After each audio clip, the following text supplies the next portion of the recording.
Jesus returned the day the heavens spoke. In the wake of the vision, a hush lingered over the earth, a silence so profound that it seemed as though the world itself were holding its breath.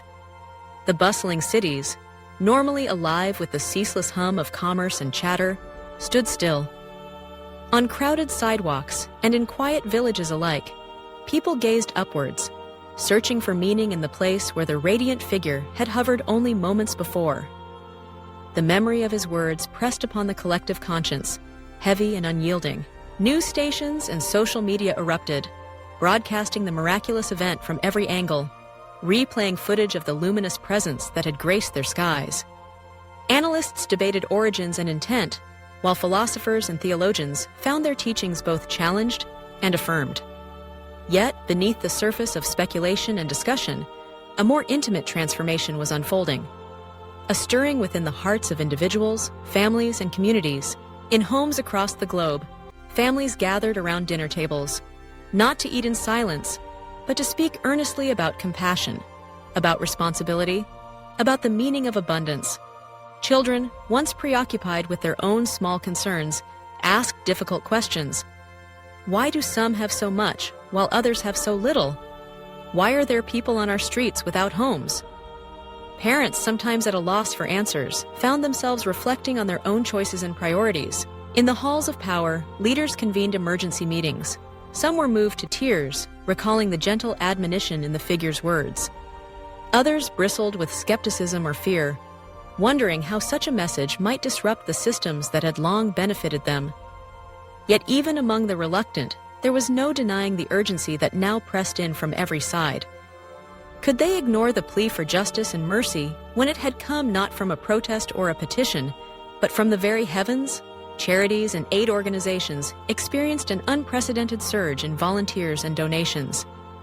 People who had never before considered giving suddenly found themselves compelled to act, moved by the simple conviction that their neighbor's suffering could no longer be someone else's problem. Warehouse doors creaked open, and food that had once been destined for waste made its way to empty tables. Those who had long labored in anonymity, feeding the hungry, sheltering the homeless, caring for the sick, found their work recognized and supported by a groundswell of compassion. Yet, not all transformation was visible.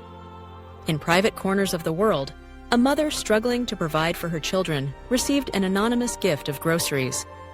An employer, inspired by the call to justice, raised wages and improved working conditions for those who had gone unnoticed.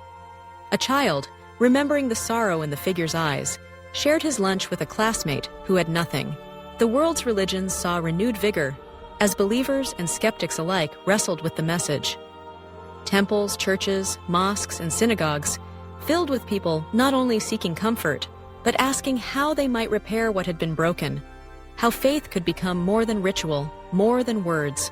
But even as the days passed and the memory of the event began to blur at the edges, the question remained, what will we do, having heard the voice of love itself? Beneath the noise of daily life, it echoed, quiet, insistent, impossible to ignore. It was a question that demanded more than belief. It demanded action, sacrifice, and an unwavering commitment to the least among us. And so, the world stood at a crossroads, forever changed by the day the heavens spoke, and left to decide whether to turn away or to answer the call to love.